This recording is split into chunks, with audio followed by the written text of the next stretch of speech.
paano namatay ang 12 apostol ni Kristo. Isang napakagandang paksa na naman ito, kaya naman tapusin mo ang video na ito para malaman mo kung papaano at sa kung anong paraan namatay sila Juan, Mateo, Peter at iba pang mga apostol ni Kristo. Kaya naman huwag na nating patagalin pa at simulan na natin.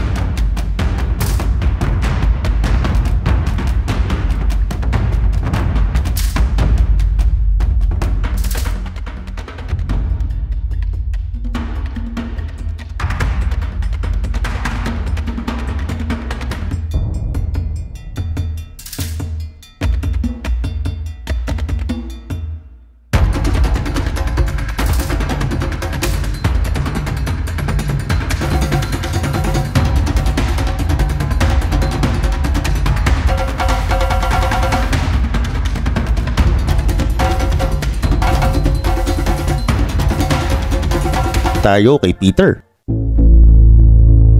Base sa church tradition, si Peter ay pinako patiwarik sa Roma. Pero bakit patiwarik?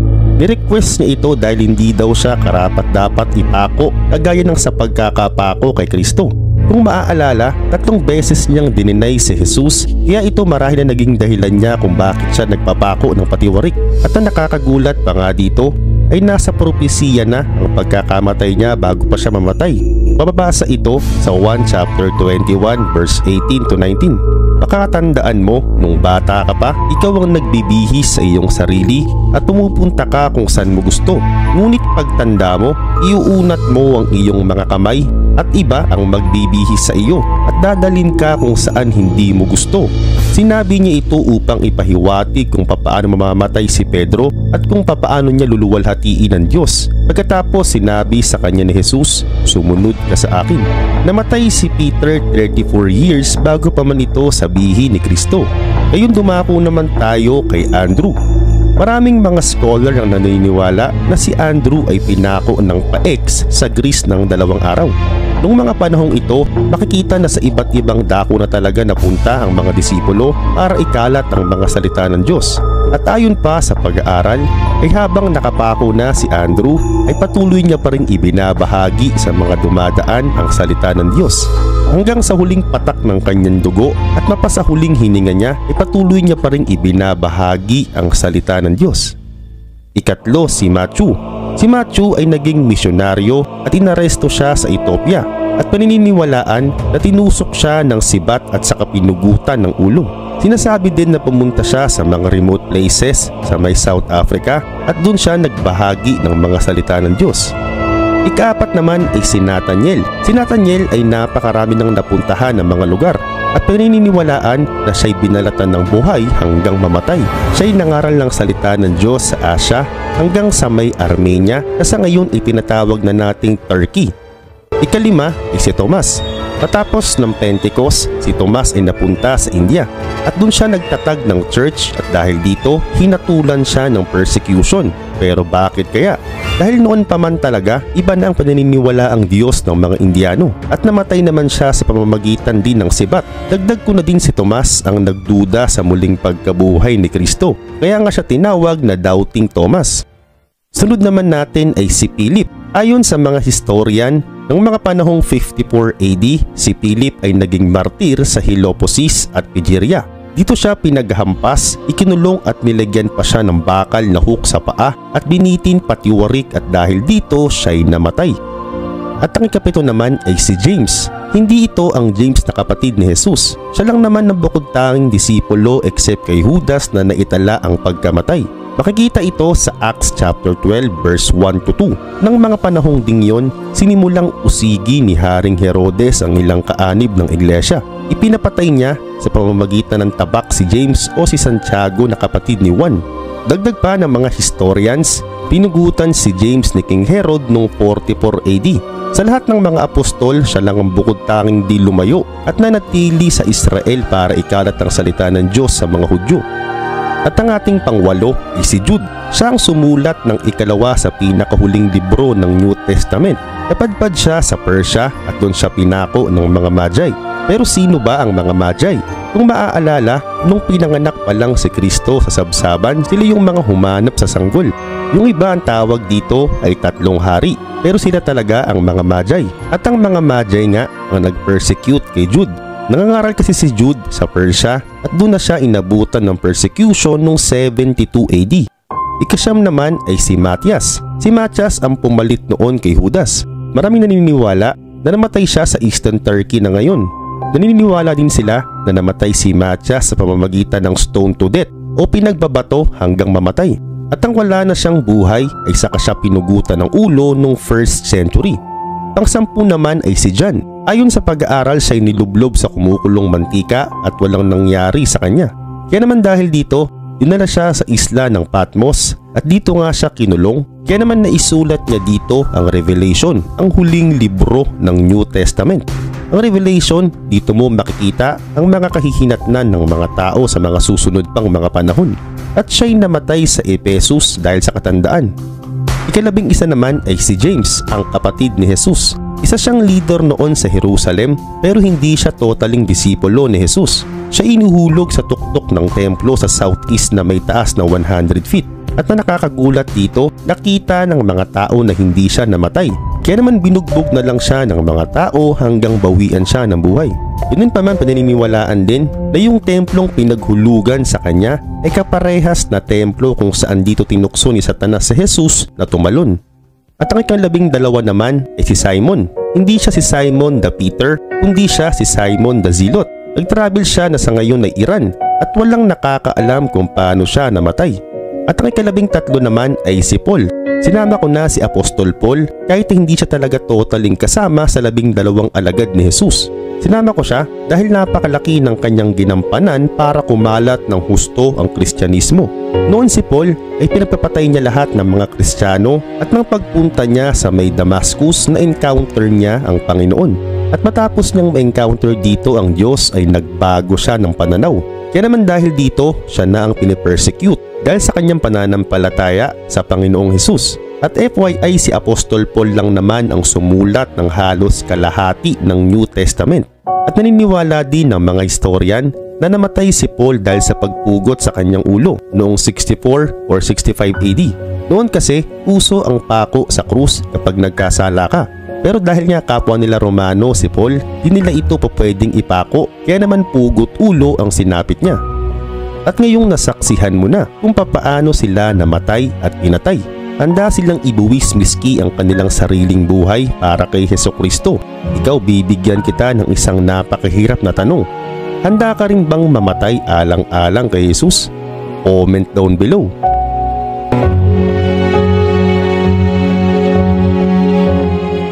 Totoo ba talagang may Diyos? Alright, kamusta mga kaibigan? Welcome sa Arvin Polo TV. Kung isa ka sa mga masugid na viewers ng ating channel, ay malamang nakapanood ka na dito ng mga paksa patungkol sa walang katapusang kalawakan, sa mga taong binigyan ng kakaibang kakayahan, sa mga nakaimbento ng iba't ibang makabagong teknolohiya at marami pang iba.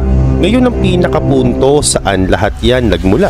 Bilang tao, alam kong naiisip mo na lahat ng mga bagay na nakikita mo sa universe na ito ay merong pasimula at syempre meron ding katapusan. Hindi naman pa pwedeng bigla na lang itong sumulpot at nagkabuhay. Pero magugulat ka pag sinabi ko sa iyo na ang tanging Diyos lamang ang matuturing na walang pasimula at wala ding dulo. Oo, kaya naman sa video na ito ay tatalakayin natin kung talaga bang merong Diyos at paano ito napatunayan. Medyo mind-blowing na naman ang ating paksa sa ngayon, kaya naman simulan na natin. Ang Diyos na tinutukoy ko dito ay ang Diyos ni Abraham, Diyos ni Jacob at Diyos ni Isaac na lumalang ng lahat. Unang katanungan, sino-sinong mga tao ang walang paniniwala sa Diyos? Ang sagot, sila ang mga atheist. Ayon sa Oxford of Handbook of Atheism, ay merong halos 400 to 500 milyong katao ang ateista o mga hindi naniniwala sa lumalang. Pero bakit ba sila hindi naniniwala? Sapagkat nais kasi nila ng ebidensya o pruweba. Kumbaga pakitaan mo muna sila ng katibayan bago sila maniwala.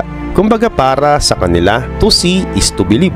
Well, sa kabilang banda, tayong mga mananampalataya ay kakaiba sapagkat naniniwala tayo sa Diyos kahit hindi pa natin ito nakikita. Kabaliktaran ito ng nauna dahil sa atin ay to believe is to see. Oo, kailangan mo munang manampalataya at maniwala bago mo siya maramdaman o makita. Mararamdaman mo ang mismong presensya niya sa mundong ito at makikita mo naman siya pagdating ng panahon doon sa langit. 2 Corinthians chapter 5 verse 7, sapagkat namumuhay kami batay sa pananampalataya at hindi sa mga bagay na nakikita. Ngayon mas laliman pa natin. Ano-ano ang mga ebidensya na talagang merong Diyos? Isa-isahin natin. Mag-focus tayo sa usaping lahat ng bagay ay may nagdisenyo. Isang araw sa isang mall, may tindahan ng napakagandang relo at ang relong ito ay malamang naging maganda dahil may nagdisenyo. Hindi naman pa pwedeng bigla na lang itong lumitaw tapos nagkaroon ng relo. Ibig sabihin merong taong nag-effort at binigyan ito ng oras at panahon para magawa. Ganun din ang ating universo. Kung titignan mo ang buong kalawakan ay mamamangha ka. Sa mundo pa nga lang natin ay talaga namang bibilib ka sa sobrang ganda at halos perpekto na nga ito. Pero nakakalungkot, sinisira na lamang ito ng mga tao. Ngayon tatanungin kita, kusa lang bang lumitaw ang mga magagandang bagay na nakikita natin sa universe? Syempre hindi, dahil meron itong designer at ito ang ating Diyos. Siya ang lumalang ng lahat ng bagay na nakikita mo sa ating universo. Pero teka, ito'y salungat sa paniniwala ng siyensya. Ang sabi nila, nagmula lang daw ang lahat sa isang malakas na pagsabog o ito ang Big Bang. At sa pagsabog daw na ito, dito raw nagsimula ang lahat at habang lumilipas pa ang napakaraming mga taon ay nag-evolve daw ang lahat ng mga bagay kaya naman nabuo ang space, time at ang matter. At yan ang paniniwala ng siyensya. Pero ang tanong kung sa pagsabog nagsimula ang lahat, bakit napakaganda, napakaayos at napaka-perpekto nito? Sa pagkakaalam ko kasi ganito ang itsura ng nasabugan. Isa pa, bakit sa dinami-dami ng planeta ay bakit sa Earth pa tayo nabuhay? Pwede namang sa Mars, Venus, Mercury o di naman kaya sa may Saturn.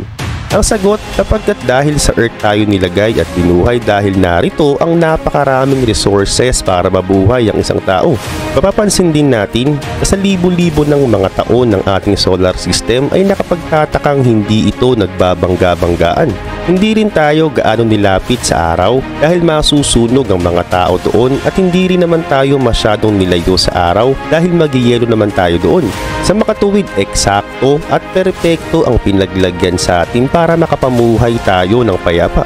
Ayon sa may Psalms chapter 19 verse 1, ang kaluwalhatian ng Diyos ay pinapahayag ng kalangitan, ang ginawa ng kanyang kamay ipinapakita ng kalawakan. Ibig sabihin, ang nakikita mo sa kalangitan ay Diyos ang may likha at yan ay nagmula mismo sa banal na aklat. At ngayon kung talagang naniniwala ka sa Big Bang, tumingin ka sa salamin. Anong mangyayari kung baliktad ang ilong mo? Siyempre malulunod ka pag umulan.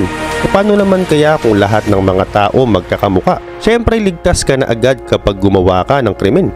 Kaya naman mas pinili ng Diyos na bigyan tayo ng kanya-kanyang itsura, pag-iisip at katauhan para maging unique tayo sa bawat isa. Oo, ito pa ang patunay na ikaw ay unique o walang katulad. Ang kulay ng iris mo sa mata ay walang katulad. Oo, at miski fingerprint mo ay wala ding katulad. Sa bilyong-bilyong mga tao sa mundo ay wala yang katulad. Sa halip, ikaw lamang ang meron yan. Kaya naman kalimitan ginagamit ang mata at fingerprint sa mga establishmento para tumugma sa pagkakakilanlan sa iyo. Isa pa, ang limit lamang ng tenga ng tao para makadinig ay 20 meters, hindi ginawang 1 kilometro. Bakit ka mo? Dahil pag 1 kilometro ang kaya mong madinig ay wala ka ng kapayapaan sa buhay mo. Ngayon, ito pa ang isa. Ang tao ay kayang gumawa ng robot na parang tao. Pero ang tao hindi kayang gumawa ng mismong tao. Ang bawat organ natin sa katawan, kagaya ng utak, puso, ugat, dugo, atay, baga at iba pa, ay kailanman hindi kayang gayahin ng tao. Dahil tanging Diyos lamang ang may kakayahang gumawa ng lahat ng ito. Ganun pa man, pag matutulog ka na nga lang sa gabi ay hindi mo na alam kung gigising ka pa kinabukasan. Pero dahil sa Diyos ay ginigising ka pa din niya sa kada araw para makita mo pa rin ang ganda ng buhay. Marami pang mga patunay na talagang meron Diyos na lumalang ng lahat ng mga bagay sa ating mundo. At sa uli, isa lamang ang masasabi ko, kung talagang wala kang paniniwala sa Diyos, ay sa oras ng pagpanaw mo at sa segundong papikit na ang mga mata mo ay huwag sanang sa muli mong pagdilat ay impyerno ang makita mo at maranasan mo. Dahil tandaan kapag nasa impyerno ka na ay wala na pong balikan at wala na pong sisihan. Kaya naman dito pa lang magbago ka na at manampalataya ka na sa Kanya. Nasa Bible na lahat ng guide para makapunta ka sa langit. Dahil ang ibig sabihin ng Bible, basic information before leaving earth. Maraming salamat po. Mga taong namatay matapos hamunin ng Diyos.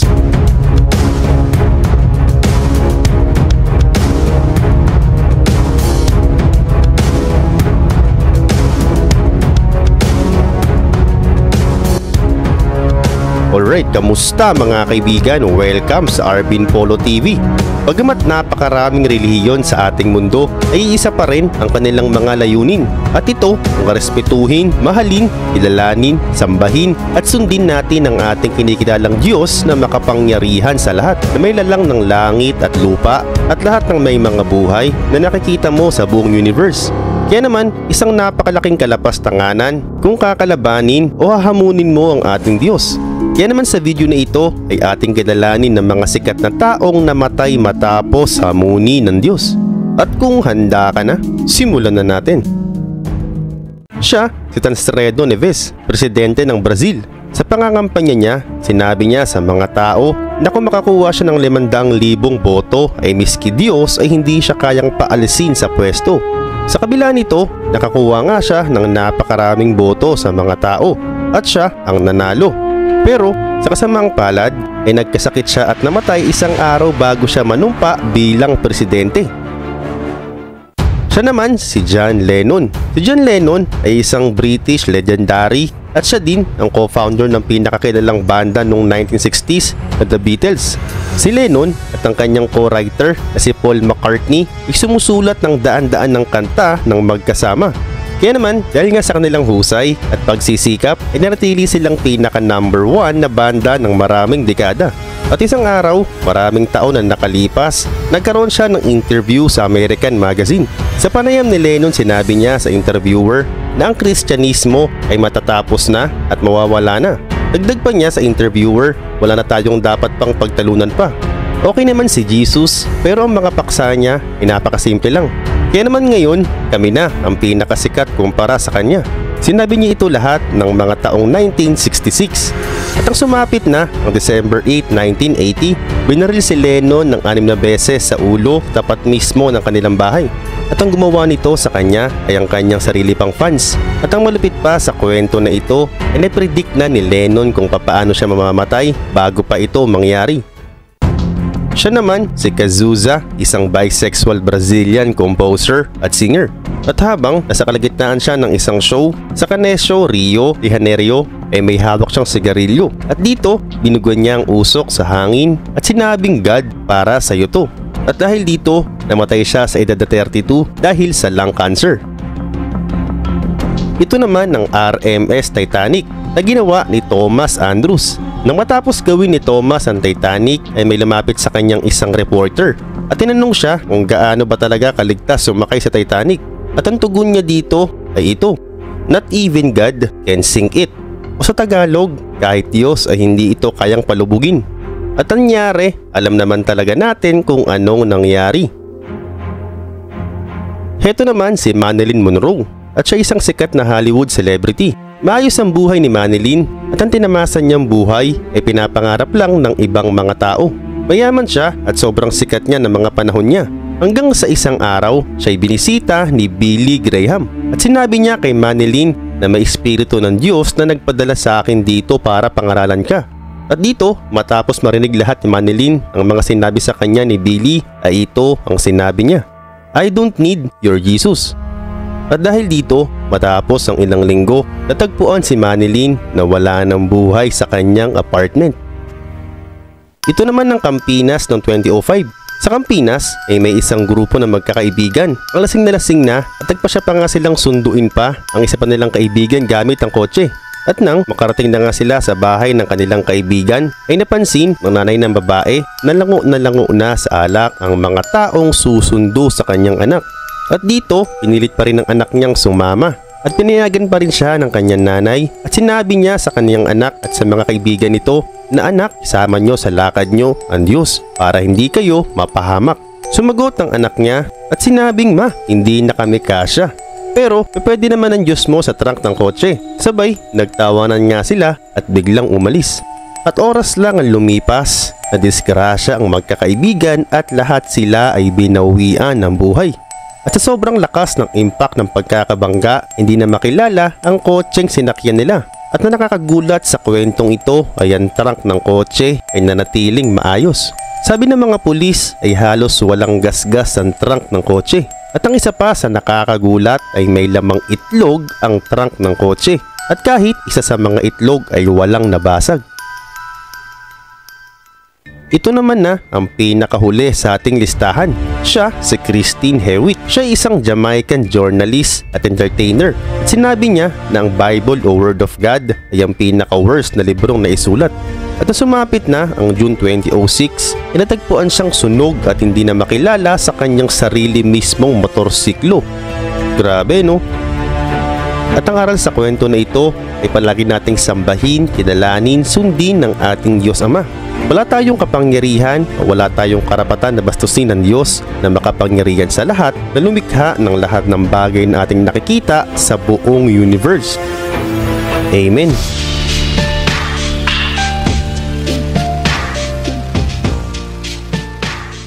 Sampung mga tao o relihiyon na sumasamba sa iba't ibang Diyos. Welcome sa Arvin Polo TV. Bawat relihiyon ay may kanya-kanyang mga paniniwala. At isa na nga dito ang paniniwala sa iba't ibang Diyos. Naniniwala sila na may mga role ang bawat Diyos sa kanilang buhay at sila ay nakakatulong ng malaki sa kanilang pang-araw-araw na buhay. Ngunit sino-sino kaya ang mga ito at ano-ano kaya ang mga papel ng mga Diyos na ito sa kanilang buhay? At sa video ngang ito ay kikilalanin natin ang 10 mga tao o relihiyon na sumasamba sa iba't ibang Diyos. Kaya naman simulan na natin. Number 1, Hindus. Ang Hinduism ay isa sa oldest religion sa mundo. Sa relihiyong ito ay kinikilala ang maraming Diyos na may kanya-kanyang papel sa buhay ng tao. May 3 pangunahing Diyos sa Hinduism na kilala bilang Trimurti na kinabibilangan nina Brahma, Vishnu at Shiva. Si Brahma ang Diyos na lumikha. Karaniwan siyang inilalarawan na may 4 na mukha na nagpapakita ng kanyang kakayahang makita ang lahat. Bagamat siya ang lumikha, ay hindi siya masyadong kilala tulad nina Vishnu at Shiva. Samantala, si Vishnu naman ang Diyos na tagapangalaga. Siya ang nagpapanatili ng kaayusan at balanse sa mundo. Inilalarawan siya na may 4 na kamay, na may hawak na conch, chakra, lotus flower at mace. Si Vishnu ay kilala sa kanyang 10 anyo o incarnation kung saan ang pinakasikat ay sina Rama at Krishna. At si Shiva naman ang Diyos ng pagkawasak at pagbabago. Siya ay mahalaga sa paglikha ng bagong buhay. Karaniwan siyang inilalarawan bilang isang yogi na nagme-meditate, may third eye at may hawak na trident. Ang kanyang asawa na si Parvati at ang kanilang anak na si Ganesha ay mahalagang bahagi rin ng kanyang pagsamba. Bukod sa Trimurti ay maraming iba pang Diyos at Diyosa ang sinasamba sa Hinduism. Bawat isa ay may espesyal na papel at aspeto ng buhay na kanilang pinangangalagaan. Si Ganesha ang Diyos ng karunungan at tagatanggal ng mga hamon. Kilala siya sa kanyang ulo ng elepante at malaking tiyan na sumisimbolo sa kanyang kakayahang magbigay ng kasaganaan at karunungan. Kaugnay pa nito si Lakshmi, ang diyosa ng kayamanan at kasaganaan. Siya ay asawa ni Vishnu at madalas na inilalarawan na nakaupo sa isang lotus flower. Sinasamba siya lalo na sa panahon ng Diwali, ang Festival of Lights. Si Saraswati ang diyosa ng karunungan, musika at sining. Karaniwan siyang inilalarawan na may hawak na veena at sumasakay sa isang swan. Mahalaga ang kanyang pagsamba sa mga estudyante at mga nasa larangan ng edukasyon at sining. Dagdag pa rito, ang pagsamba sa mga Diyos ng Hinduism ay isinasagawa sa iba't ibang paraan tulad ng mga ritual, dasal at mga seremonya.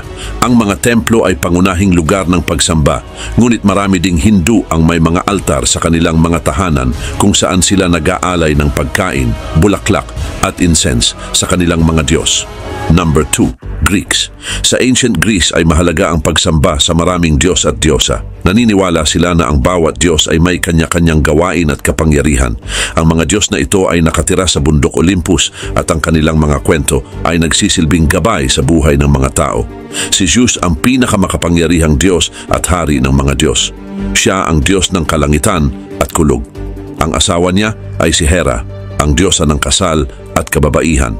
Si Poseidon, na kapatid naman ni Zeus, ang Diyos ng dagat at lindol. Si Hades naman ang namamahala sa ilalim ng lupa at sa mga kaluluwa ng mga namatay. Si Athena, ang anak ni Zeus, ay Diyosa ng karunungan, digmaan at sining. Ang iba pang mahalagang Diyos at Diyosa ay sina Apollo, ang Diyos ng araw at musika. Si Artemis, ang Diyosa ng buwan at pangangaso, at Aphrodite, ang Diyosa ng pag-ibig at kagandahan. Ang bawat Diyos at Diyosa ay may sariling templo na matatagpuan sa buong Greece. Ang mga templo na ito ay mga lugar ng pagsamba. Ang mga kilalang templo ay ang Parthenon sa Athens, na para kay Athena, at ang templo ni Apollo sa Delphi, na kilala dahil sa oracles nito. Sa pagsamba sa mga Diyos ay nag-aalay sila ng pagkain, inumin at hayop. Meron ding mga prosesyon, sayaw at pag-awit tuwing fiesta. Naniniwala ang mga Greek na ang mga Diyos ay may kapangyarihang makialam sa buhay ng tao at magdala ng swerte o kamalasan. Ang mga Diyos ay parang tao rin na may kaniya-kaniyang ugali at kahinaan. Ang mga Greek mythology ay puno ng kwento ng pag-ibig, pagtataksil, digmaan at kapangyarihan. Ang Iliad at Odyssey ni Homer ay mga kilalang kwento na nagpapakita ng mga Diyos at ng kanilang pakikisalamuha sa mga tao. Ang mga kwento ng mga bayani tulad ni Heracles, Perseus at Theseus ay nagpapakita ng kaugnayan ng tao sa mga Diyos. Dagdag pa rito, mahalaga rin ang mga oracles at propeta sa relihiyon ng mga Greek. Ang oracle sa Delphi ay itinuturing na bibig ng Diyos na si Apollo. Number 3, Romans. Ang mga sinaunang Romano ay sumasamba sa maraming Diyos at Diyosa. Ang kanilang relihiyon ay polytheistic, ibig sabihin marami silang sinasamba na Diyos na may kanya-kanyang papel sa kanilang buhay. Mahalaga ang relihiyon sa pang-araw-araw nilang buhay at kultura. Si Jupiter ang pinakamataas na Diyos ng mga Romano. Siya ang Diyos ng kidlat at hari ng mga Diyos. Sinasabing siya ang tagapagtanggol ng estado at kapangyarihan. Ang kanyang asawa na si Juno ay Diyosa ng pag-aasawa at kababaihan. Sinasamba siya ng mga babaeng nagnanais ng magandang buhay may asawa. Ang anak nilang si Minerva ay Diyosa ng karunungan, digmaan at sining. Mahalaga siya sa edukasyon at militar ng mga Romano. Bukod dito, si Mars, ang Diyos ng digmaan, ay isa pang mahalagang Diyos. Sinasamba siya ng mga sundalo bago pumasok sa labanan. Maraming templo ang itinayo para sa kanya upang humingi ng tagumpay at proteksyon. Samantala, si Venus naman ay Diyosa ng pag-ibig at kagandahan. Marami siyang tagasunod at sinasamba siya sa mga pagdiriwang. Marami pang ibang Diyos at Diyosa ang mga Romano. Halimbawa, si Vesta ay Diyosa ng apoy at tahanan. Mahalaga siya sa mga ritual ng pamilya at estado. Ang mga Vestal Virgins na mga pari ni Vesta ay may tungkuling panatilihin ang sacred fire na hindi dapat mamatay bilang simbolo ng kaligtasan ng Roma. Dagdag pa rito, ang mga Diyos ng agrikultura tulad ni Ceres, ang Diyosa ng ani, at Bacchus, ang Diyos ng alak at pag-aani, ay mahalaga rin sa mga Romano. Ang kanilang mga fiesta at ritual ay upang tiyakin ang masaganang ani at kasaganaan ng bayan. Si Neptune naman, ang Diyos ng dagat, ay sinasamba ng mga sailors at mga ngalakal na naglalayag upang magdala ng mga produkto sa iba't ibang bahagi ng imperyo. Gayon din, hindi lang personal prayer at ritual ang pagsamba sa mga Diyos ng mga Romano. May mga public ceremonies at fiesta rin upang parangalan ang mga Diyos at humingi ng kanilang pabor. Ang mga ito ay pinamumunuan ng mga pari at officials ng estado. Number 4, Egyptians. Ang mga sinaunang Egyptians ay sumasamba sa maraming Diyos at Diyosa. Si Ra ang pinakamahalagang Diyos ng mga Egyptians. Siya ang Diyos ng araw at sinasabing lumikha ng lahat ng bagay at buhay.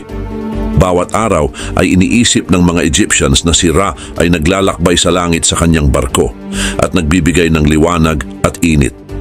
Sa gabi naman ay naniniwala sila na siya ay naglalakbay sa ilalim ng lupa upang labanan ang mga puwersa ng kadiliman bago muling sumikat kinabukasan.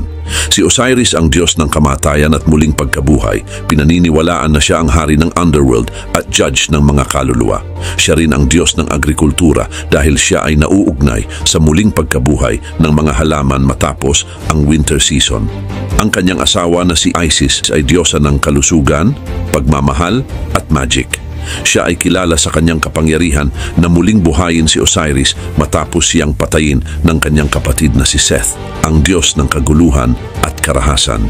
Si Horus, ang anak ni Osiris at Isis, ay Diyos ng kalangitan at proteksyon.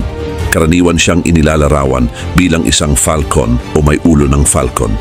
Ayon sa mythology, nakipaglaban siya kay Seth upang ipaghiganti ang pagkamatay ng kanyang ama at naging hari ng Egypt. Si Anubis ay Diyos ng mga libingan at embalsamasyon. Karaniwang inilalarawan siya na may ulo ng jackal. Si Anubis ang tagapag-ingat ng mga patay at nag-aalaga sa proseso ng mummification na mahalaga sa mga Ehipsyano upang tiyakin ang paglalakbay ng kaluluwa sa kabilang buhay. Bukod sa mga pangunahing Diyos na ito ay mayroon ding iba pang Diyos at Diyosa na sumasaklaw sa lahat ng aspeto ng buhay ng mga Egyptians. Halimbawa, si Hathor ang Diyosa ng pag-ibig, musika at sayaw. Karaniwan siyang inilalarawan bilang isang baka o mayroong sungay ng baka. Si Thoth naman ay Diyos ng karunungan, pagsusulat at buwan. Karaniwang inilalarawan siya na may ulo ng ibis at itinuturing na inventor ng pagsusulat at wika. Samantala, ang pagsamba sa mga Diyos ng mga Egyptians ay may kasamang mga ritual, seremonya at mga alay. Ang mga templo ay itinayo upang parangalan ang mga Diyos at ang mga pari ay may mahalagang papel naman sa pangangalaga ng mga ito. Number 5, Norse. Ang mga Norse na kilala rin bilang Vikings ay mga sinaunang tao mula sa Scandinavia na sumasamba sa maraming Diyos. Ang kanilang relihiyon ay tinatawag na Norse paganism o Asatru. Mahalaga sa kanila ang kalikasan at pang-araw-araw na buhay. Isa sa mga pangunahing Diyos nila ay si Odin, na kilala bilang ama ng lahat. Siya ang pinakamakapangyarihan at pinuno ng mga Diyos. Diyos siya ng karunungan, digmaan at kamatayan. Ayon sa kwento, isinakripisyo ni Odin ang isang mata para makakuha ng karunungan mula sa isang mahiwagang balon. Nagpako rin siya sa puno ng Yggdrasil para matutunan ang mga mahiwagang rune. Si Thor naman, na anak ni Odin, ay Diyos ng kidlat, bagyo at agrikultura. Siya ang tagapagtanggol ng Midgard, ang mundo ng mga tao laban sa mga higante. Si Thor ay laging may dalang martilyo na tinatawag na Mjolnir na kayang magpabagsak ng kidlat at tumalo sa mga kalaban. Mahalagang Diyos si Thor sa mga Norse dahil pinaniniwalaan nila na siya ang nagdadala ng ulan para sa kanilang mga pananim. Si Freya naman ay isang banir at Diyos ng pag-ibig, kagandahan at pag-aanak. Siya rin ay may kaugnayan sa digmaan at kamatayan. Ang kalahati ng mga mandirigmang namamatay sa labanan ay napupunta sa kanyang palasyo na Folkvanger, habang ang kalahati naman ay kay Odin sa Valhalla. Kilala si Freya sa kanyang kagandahan at kakayahan na magpalit anyo. Siya rin ang pinagmulan ng Seidr o isang uri ng magic na nagpapakita ng future at nagbabago ng kapalaran. Gayun din, ang mga Norse ay may mga ritual at seremonya bilang pagsamba. Ang blot ay isang sakripisyo na ginagawa nila para magpasalamat o humingi ng biyaya sa mga Diyos. Maaring hayop, pagkain o minsan tao ang kanilang inihahandog. Ang mga sakripisyo ay karaniwang ginagawa sa mga sagradong lugar tulad ng mga kagubatan, bato o templo na tinatawag na Hof. Number 6, Aztecs. Ang mga Aztec na kilala rin bilang Mexica ay isang makapangyarihang sibilisasyon sa Mesoamerica mula 14 hanggang 16th century. Ang kanilang imperyo ay nasa kasalukuyang Mexico at umunlad bago pa man dumating ang mga Espanyol noong 1521. Kilala din sila sa kanilang pagsamba sa maraming Diyos at Diyosa. Ang kanilang paniniwala ay nakabatay sa agriculture, astronomy at mga ritual sacrifice. Samantala, ang pangunahing Diyos ng mga Aztec ay si Huitzilopochtli, ang Diyos ng digmaan at araw. Siya ang tagapagtanggol ng Tenochtitlan, ang kabisera ng imperyo. At upang matiyak ang tagumpay sa digmaan at ang tuloy-tuloy na pag-ikot ng araw, ay nag-aalay ang mga Aztec ng mga sakripisyo kay Huitzilopochtli. Karaniwan ding bahagi ng pagsamba sa kanya ang pag-aalay ng puso ng mga bihag sa digmaan. Dagdag pa dito, si Tlaloc naman ang itinuturing na Diyos ng ulan at agrikultura at isa ring mahalagang Diyos. Naniniwala ang mga Aztec na ang ulan ay mahalaga para sa kanilang mga pananim, kaya't sinasamba nila si Tlaloc para masigurado ang magandang ani. Ang mga seremonya para kay Tlaloc ay isinasagawa sa mga templo. At minsan ay nag-aalay sila ng mga sakripisyo ng mga bata na itinuturing na may dalisay na kaluluwa. Maliban pa dito, si Quetzalcoatl ang kinikilala nila bilang Diyos ng hangin, karunungan at kultura. Kilala siya bilang Feathered Serpent at itinuturing na Diyos ng kaalaman at sining.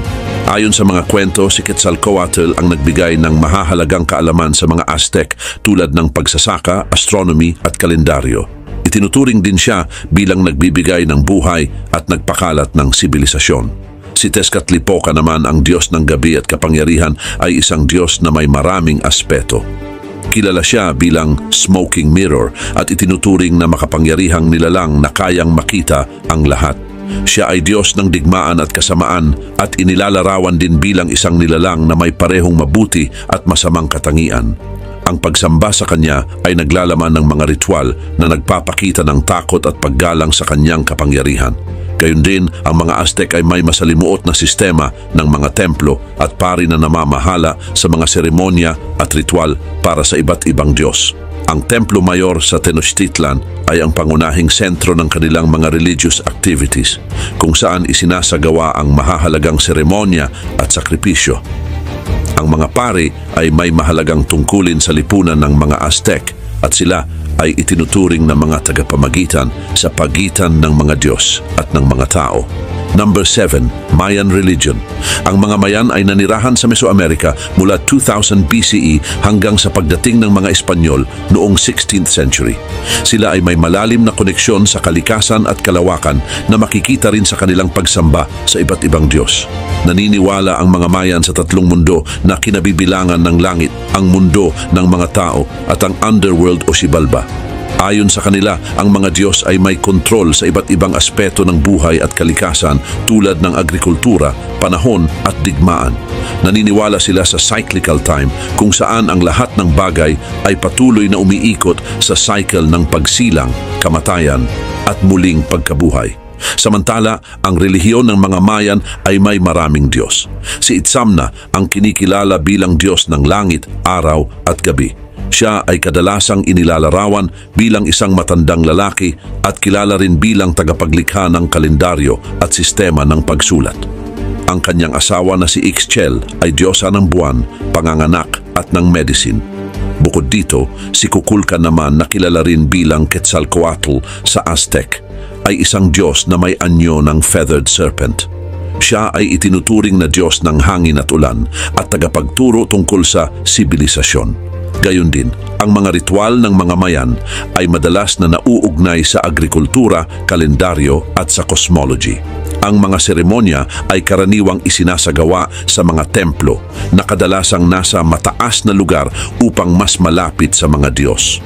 Ang pagsasakripisyo ng dugo ay isang mahalagang bahagi ng kanilang ritual. Naniniwala sila na ito ay nagpapalakas sa kanilang mga Diyos at nagpoprotekta sa kanilang komunidad. Dagdag pa dito, may iba't ibang uri ng sakripisyo, kabilang ang pagsasakripisyo ng tao at hayop. Karaniwang isinasagawa ito ng mga pari na may mataas na katungkulan sa lipunan.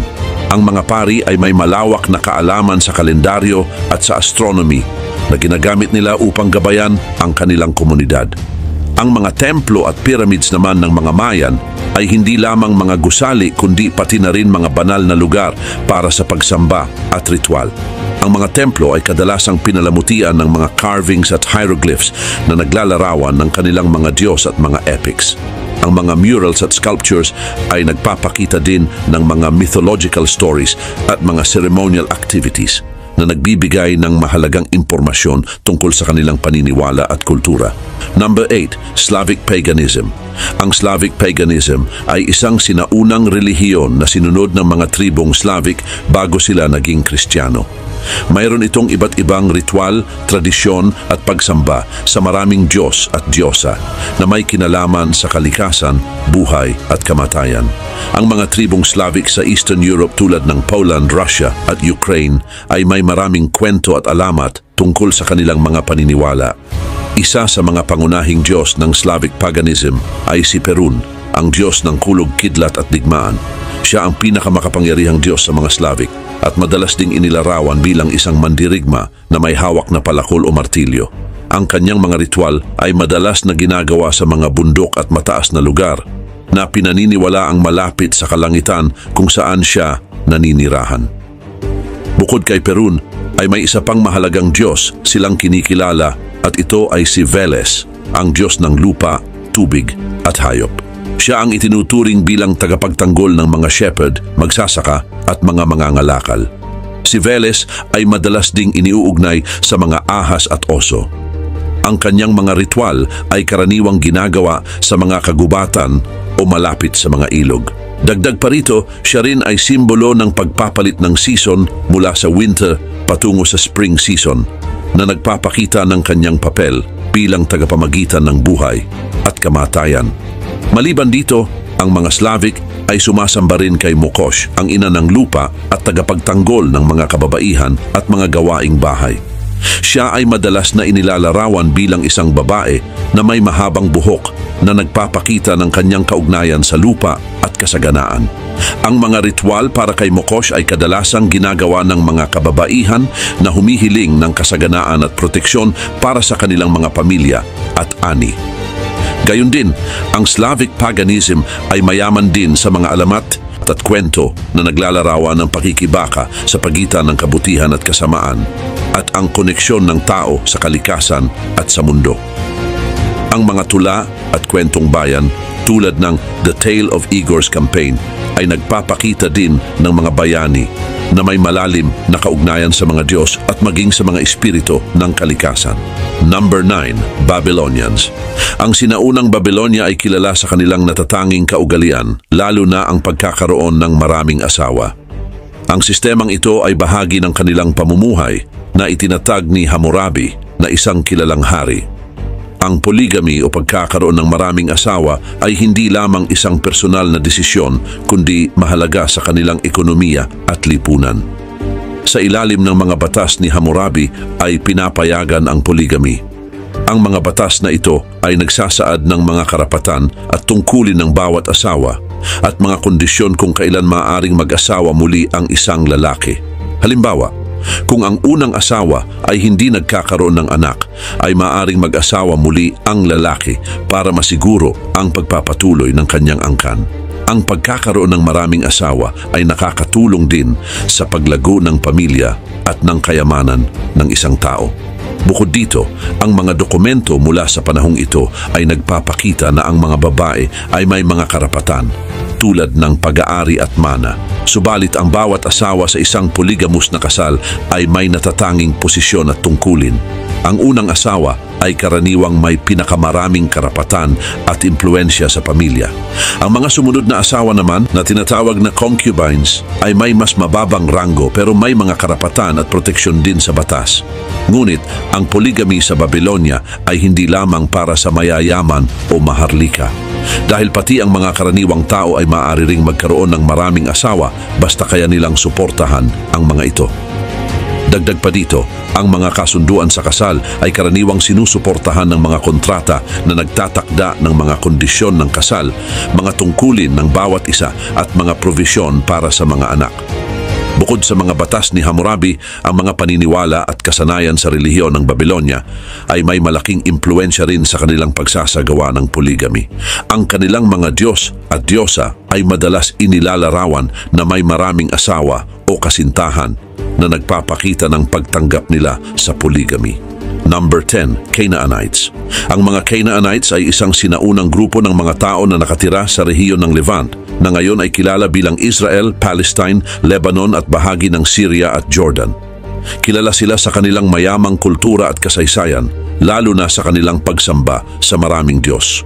Ang pangunahing Diyos ng mga Canaanites ay si El, ang pinuno ng mga Diyos at ama ng lahat. Siya ay kadalasang inilalarawan bilang isang matandang lalaki na may mahabang balbas. Ang kanyang asawa ay si Asherah, ang diyosa ng dagat at ina ng mga Diyos. Mayroon silang mga anak na sina Baal, Anat at Mot. Si Baal ay ang Diyos ng bagyo, ulan at agrikultura. Madalas siyang inilalarawan bilang isang mandirigma na may hawak na kidlat. Mahalaga ang pagsamba kay Baal dahil siya ang nagdadala ng ulan at magandang ani. Ang mga ritual para kay Baal ay madalas na may kasamang sakripisyo ng mga hayop at pagkain. Si Anat ay kapatid ni Baal at diyosa ng digmaan at pag-ibig. Siya ay kilala bilang isang matapang at malakas na mandirigma. Madalas siyang inilalarawan na may hawak na sibat o espada. Bukod sa digmaan, siya rin ang diyosa ng pag-ibig at kasarian. Si Mot naman ay ang diyos ng kamatayan at underworld. Siya ay kalaban ni Baal sa maraming kwento. Ang kanilang labanan ay sumasalamin sa pakikibaka sa pagitan ng buhay at kamatayan. Ang mga kwento ng kanilang labanan ay nagpapakita ng natural cycle ng mga panahon at ang kahalagahan ng agrikultura sa buhay ng mga Canaanites. Kaugnay nito, ang mga Canaanites ay may mga templo na itinalaga sa kanilang mga Diyos. Ang mga ritual sa mga templong ito ay kinabibilangan ng pag-awit, pagsayaw at pagsasakripisyo ng mga hayop. Ang mga pari at paring babae ay may mahalagang tungkulin sa pagganap ng mga ritual na ito at sa pagpapanatili ng religious life ng komunidad. Ang kanilang relihiyon ay hindi lamang isang sistema ng pagsamba kundi isang paraan ng pag-unawa sa mundo. Ang kanilang mga Diyos ay bahagi ng kanilang pang-araw-araw na buhay, mula sa pag-aalaga ng mga ani hanggang sa paglaban sa digmaan. Ang mga Canaanites ay may mga nakasulat na kwento at myth na nagsasalaysay ng buhay ng